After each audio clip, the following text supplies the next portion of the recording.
بسم الله الرحمن الرحيم. السلام عليكم ورحمة الله وبركاته. الحمد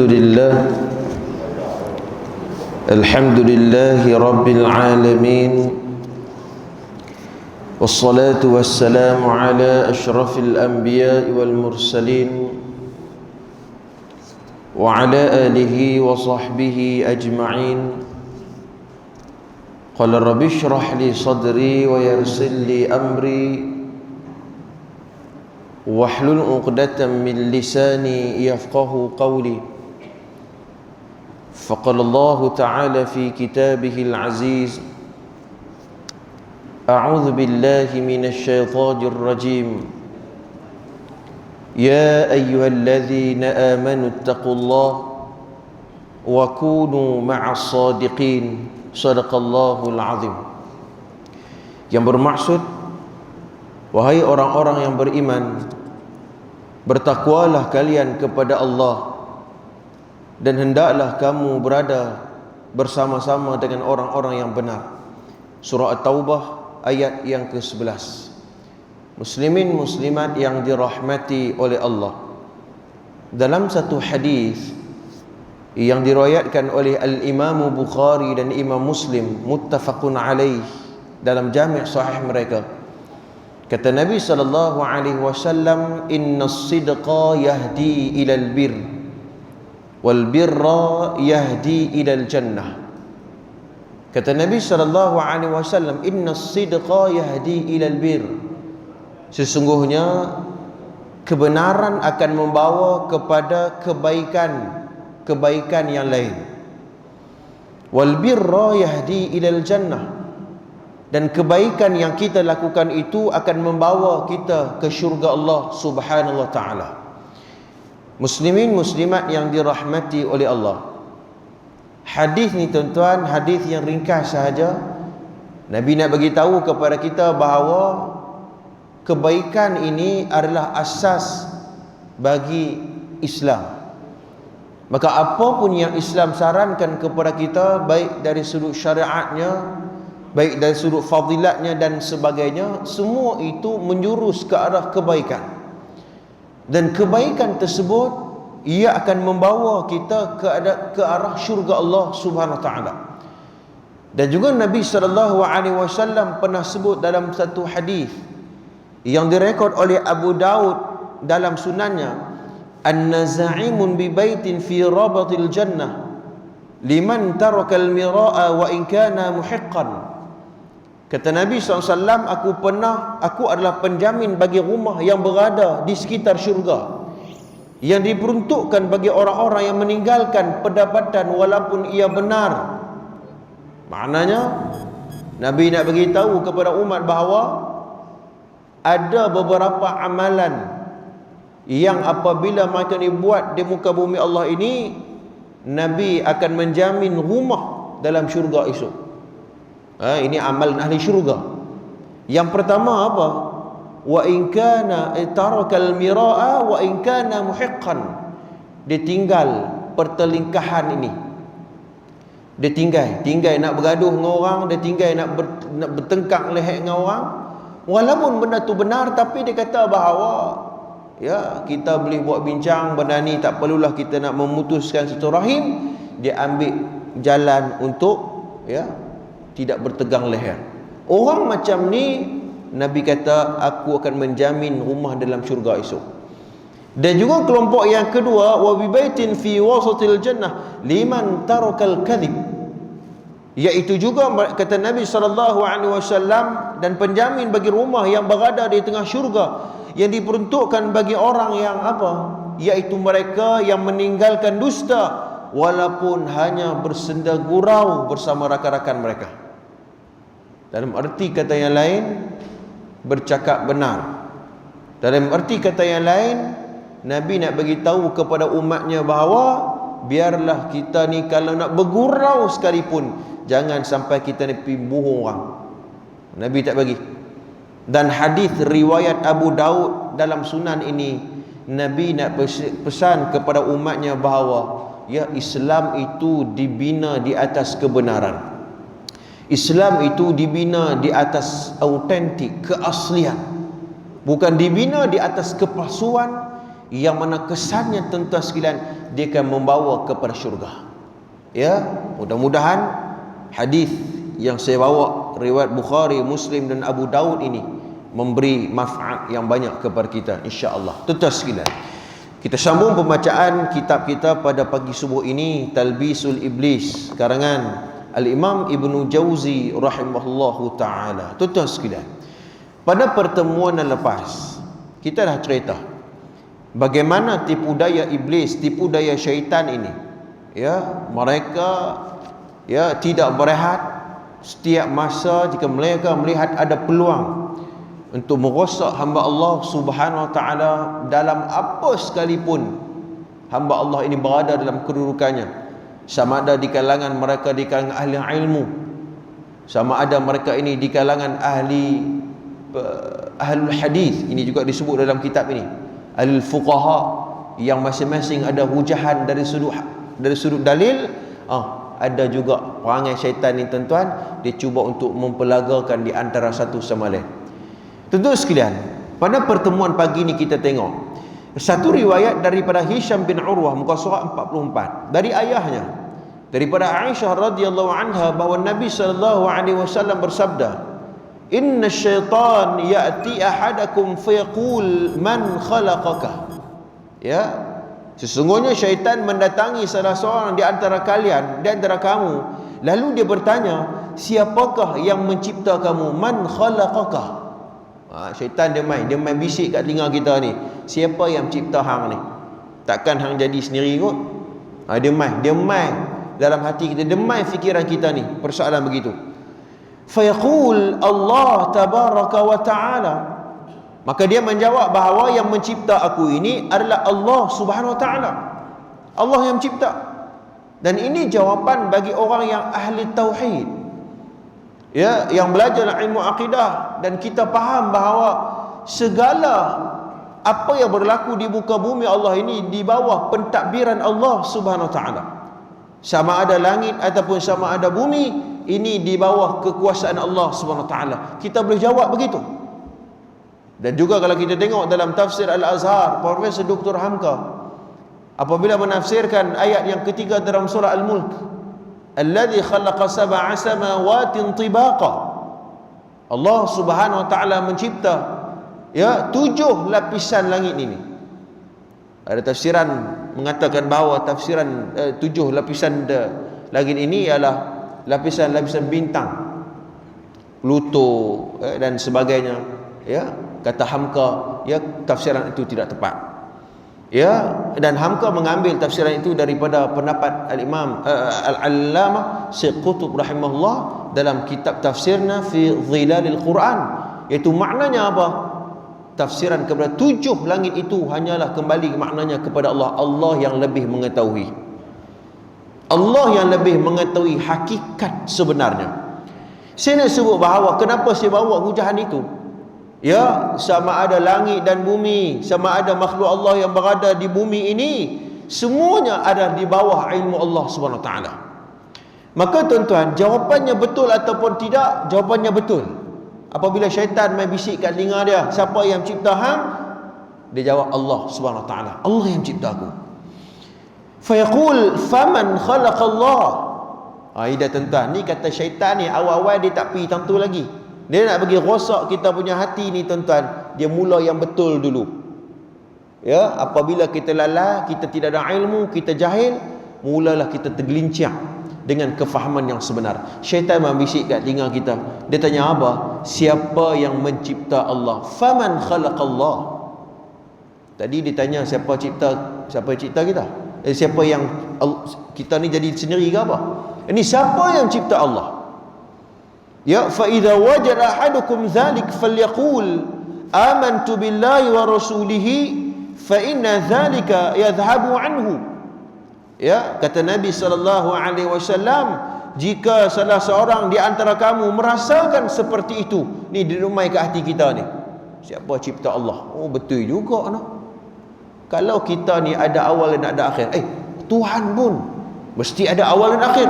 Dia fikir Tuhan macam kita. Ya, dia mai tuan-tuan sekalian, khayalan-khayalan yang tidak berasaskan ilmu pengetahuan. Ini dah masalahnya. Ya, apabila kuliah-kuliah ilmu banyak tuan-tuan, dia bagi alasan sibuk tak pergi mengaji dan sebagainya. Ini cabaran kita.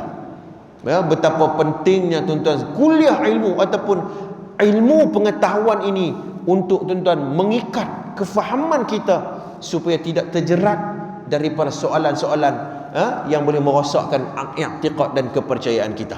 Baik, Nabi SAW kata apa? Kalau mai soalan tu dekat telinga kita, dia kata mana Allah, Allah mana, di mana Allah, Allah di lagu mana, ciptaannya dan sebagainya, mai persoalan begitu, jawab kata Nabi SAW, falyaqul, hendaklah kalian menyebut, mempertegaskan, aku amantu billah, aku beriman kepada Allah dan aku beriman kepada Rasulnya, fa inna dzalika yadhhabu anhu, kerana yang demikian itu dapat menghilangkan perasaan itu.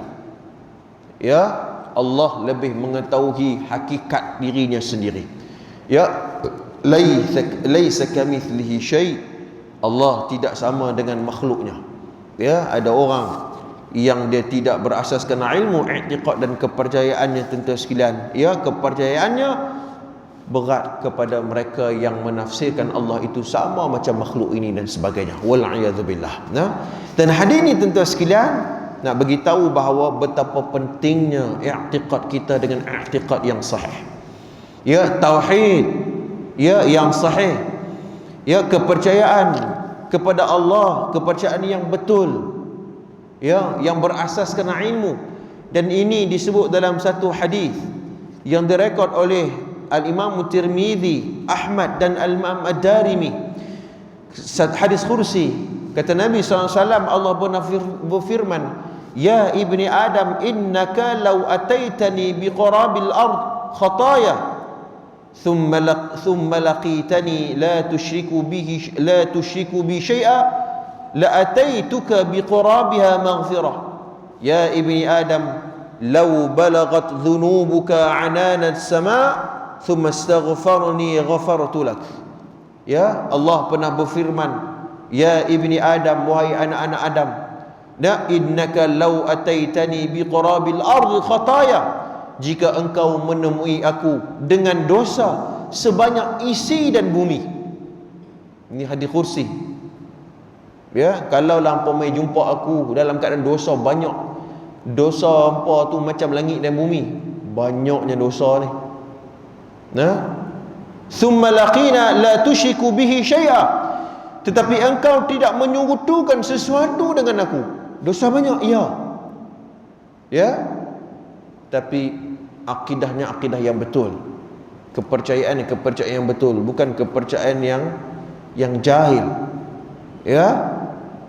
Biqarabiha maghfirah, maka aku datang kepadamu dengan memberi keampunan sepenuh bumi itu pula. Allahu Akbar. Hadis ini nak beritahu bahawa betapa pentingnya, ya, akidah dan kepercayaan yang sahih, kepercayaan yang betul. Kalau kita tak reti dalam bab ni, kita kena pergi cari tok guru mana, ustaz mana yang alim dalam bab akidah untuk kita belajar, supaya kepercayaan kita, kepercayaan yang diterima oleh Allah Subhanahu Wa Taala. Tuan-tuan sekalian, baik. Kemudian daripada Ibn Mas'ud radhiyallahu anhu, dia berkata, hadis ini memarfu'kannya, sesungguhnya syaitan itu mempunyai langkah terhadap anak keturunan Adam, dan malaikat itu juga mempunyai langkah syaitan, ialah mengembalikan kejahatan dan mendustakan kebenaran, sedangkan langkah malaikat itu ialah mengembalikan kebaikan dan membenarkan yang benar. Barang siapa mendapatkan selain itu, maka hendaklah dia berlindung daripada syaitan. Kemudian Ibn Mas'ud membawa ayat, syaitan menjanjikan, yakni menakut-nakutkan kamu dengan kemiskinan dan menyuruh kamu untuk melakukan perkara-perkara ataupun bersifat bakhil. Muslimin mukminin yang dirahmati oleh Allah Subhanahu Wa Taala, Imam Ibnu Jauzi rahimahullahu taala bagi tahu kepada kita bahawa tugas syaitan ni tuan-tuan, dia akan bawa kita kepada kejahatan. Ini panggil syaitan ni, minal jinnati wan nas. Para ulama menyebut bahawa syaitan ini bukan syaitan yang kita tak nampak saja. Kata ulama apabila menafsirkan minal jinnati wan nas, syaitan itu juga termasuklah di kalangan manusia. Batulah kita dok kata hang ni perangai macam syaitan tu. Perangai macam iblis tu kan. Tapi tak betul, tak baiklah cakap lagu tu. Tapi macam itulah Allah sebut dalam Quran minal jinnati wan nas. Syaitan ni tuan-tuan yang cuba untuk merosak hamba Allah SWT, dia ada di kalangan syaitan yang kita tak dapat melihatnya, di kalangan jin, ya, dan juga di kalangan manusia yang nampak macam manusia, ya, tetapi sebenarnya dia ialah merosakkan kita dan sebagainya. Sebab tu apabila tugas syaitan ini tidak sekalian, dia mengembalikan kebejahatan dan mendustakan kebenaran. Benda-benda yang menegakkan kebenaran, benda yang berada dalam ilmu dan sebagainya, syaitan dia usaha untuk memesongkan hati kita. Ini di antara cabaran-cabaran yang perlu dilihat dalam ini. Baik, menurut Syekh, kata Imam Ibn Jauzi, hadis ini diriwayatkan daripada Jarir dari Atha, lalu dia memauqufkan kepada Ibn Mas'ud, ya. Daripada Ibn Abbas radhiyallahu an, dia berkata, Nabi kita sallallahu alaihi wasallam pernah melindungi Hasan dan Husain dengan bersabda, aku melindungi kamu berdua dengan kalimat-kalimat Allah yang sempurna dari segala syaitan, tuduhan jahat dan mata yang sentiasa mencela.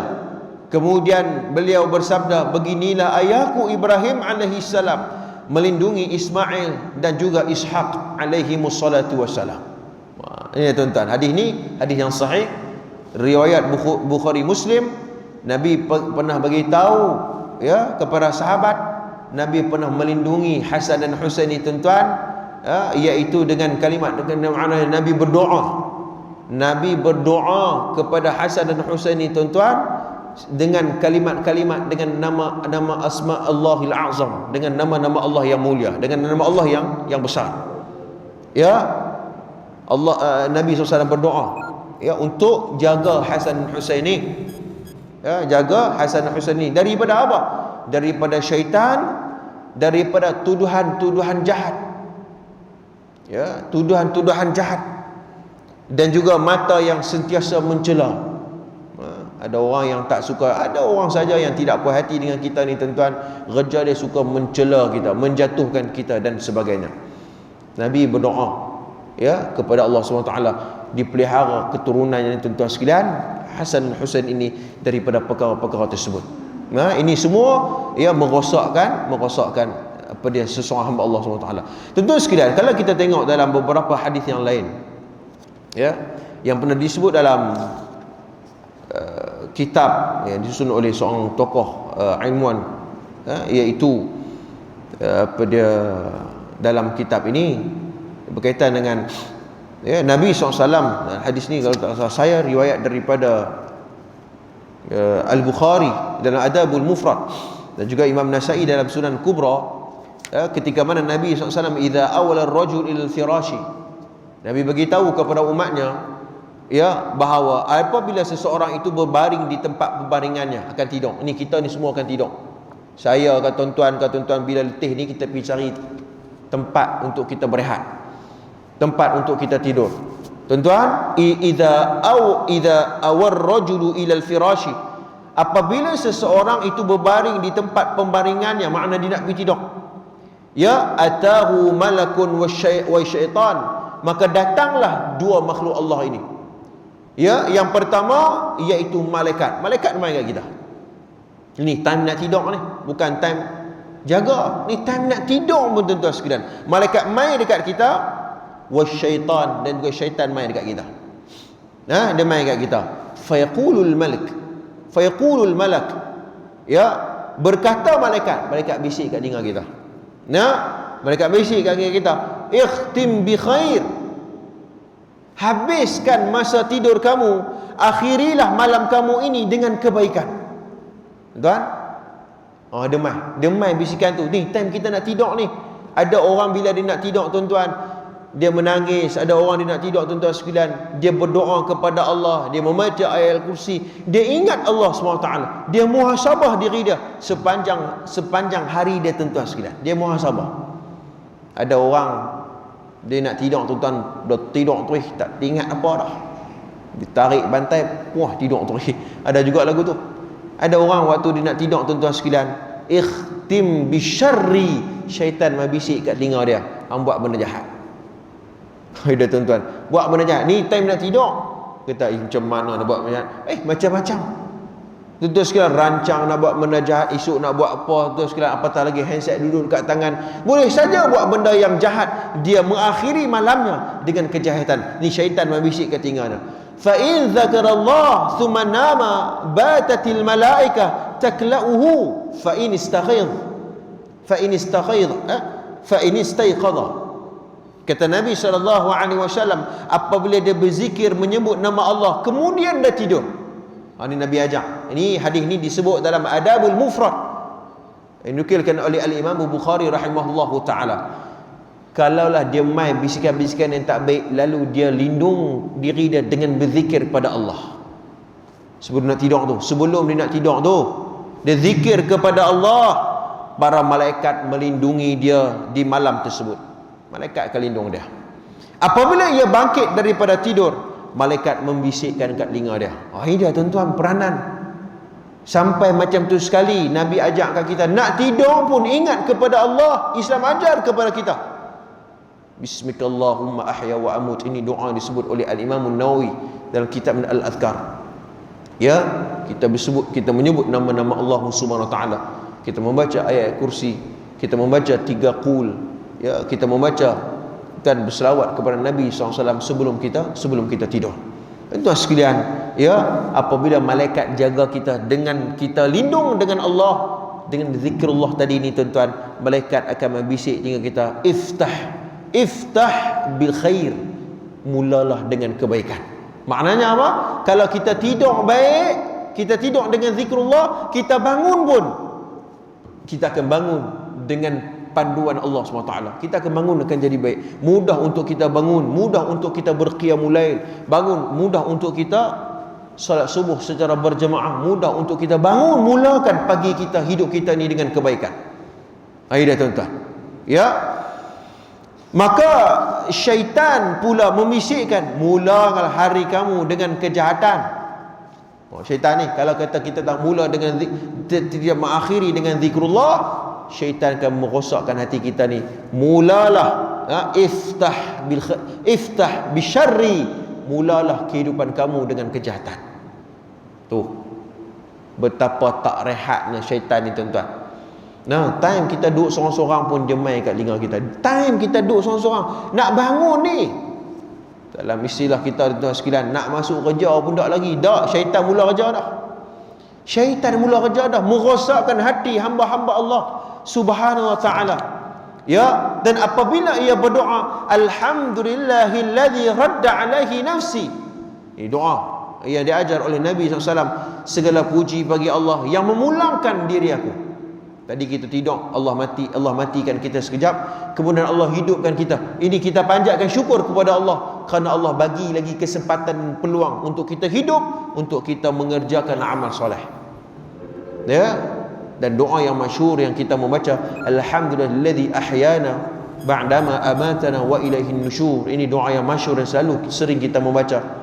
Ya, kita memanjat syukur kepada Allah di atas, ya, segala puji bagi Allah kerana Allah berikan peluang kepada untuk kita hidup kembali setelah mana kita mati.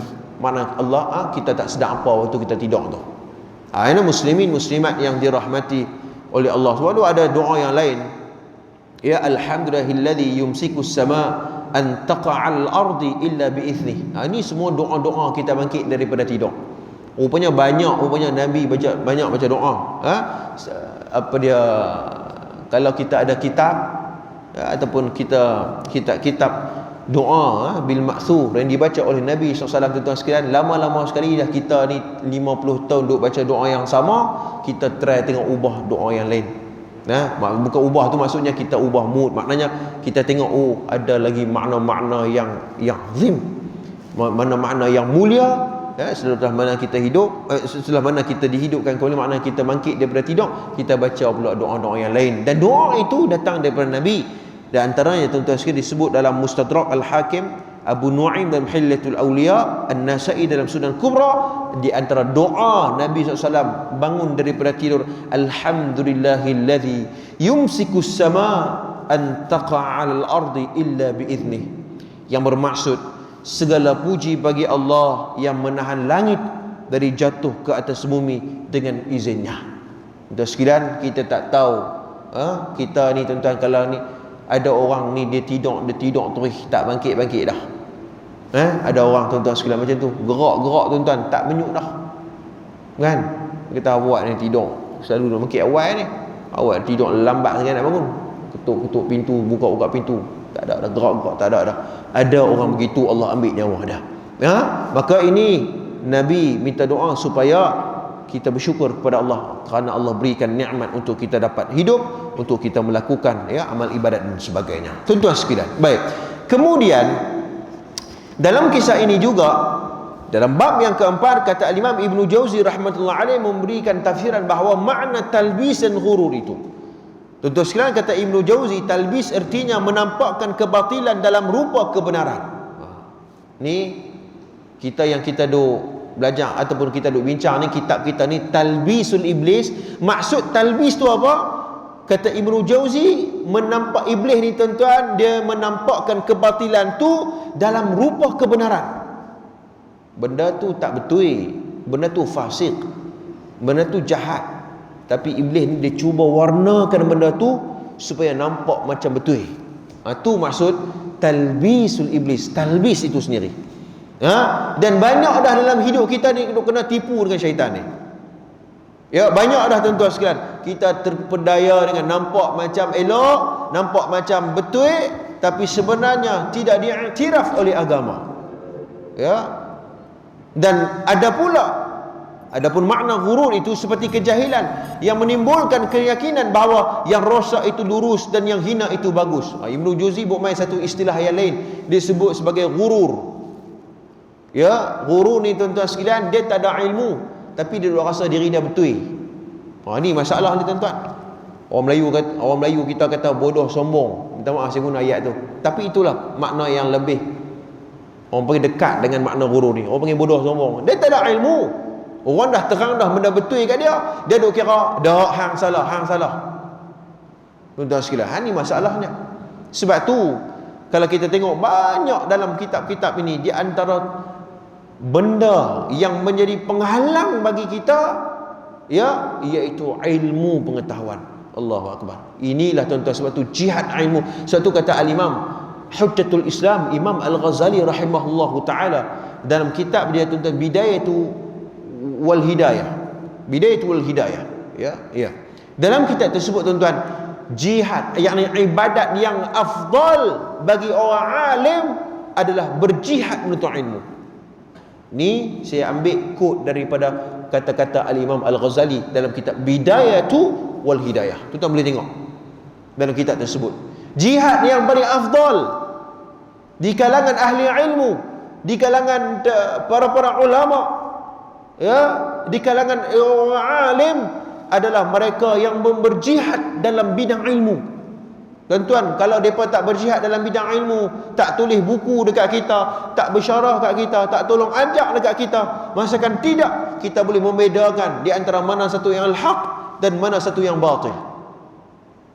Duduk dalam kejahilan begitu. Ini di antara tugas para ilmuwan, para ulama kita untuk memimpin umat supaya berada dalam kebenaran, dengan platform perjuangan ilmu, jihad dalam menyebarkan ilmu. Tuan-tuan sekalian, dan ini di antara istilah-istilah yang penting untuk kita memahami pada bab yang keempat ini, makna talbis dan juga makna ghurur itu sendiri. Tuan-tuan sekalian, mudah-mudahan ia memberi manfaat yang banyak kepada kita melalui ungkapan diberikan oleh Al-Imam Ibnu Jauzi dan riwayat-riwayat yang dia mendatangkan kepada kita ini, supaya kita mengambil pengajaran daripada nukilan-nukilan oleh para ulama ini. Saya rasa setakat itu dulu perkongsian tazkirah kita pada pagi ini. InsyaAllah pada pertemuan akan datang tuan-tuan, kita akan jumpa satu lagi bab berkaitan dengan betapa pentingnya kita menjaga setiap masa dan keadaan hati kita ini. Dan Imam Ibn Jauzi dia buat perumpamaan hati kita ni macam mana, dan apa benting-benting supaya syaitan tak boleh meresap dan merosakkan hati kita ini. Ini disebut dalam kitab Talbisul Iblis karangan Al-Imam Ibn Jauzi rahimahullahu taala. Takat tu dulu, aqulu qawli hadha wa astaghfirullahal azim li wa lakum. Wassalamualaikum warahmatullahi taala wabarakatuh. أعوذ بالله من الشيطان الرجيم. بسم الله الرحمن الرحيم. الحمد لله رب العالمين، والصلاة والسلام على أشرف الأنبياء والمرسلين وعلى آله وصحبه أجمعين. اللهم إنا نسألك علما نافعا ورزقا طيبا وعملا متقبلا، وصلى الله على سيدنا محمد وعلى آله وصحبه أجمعين، والحمد لله رب العالمين.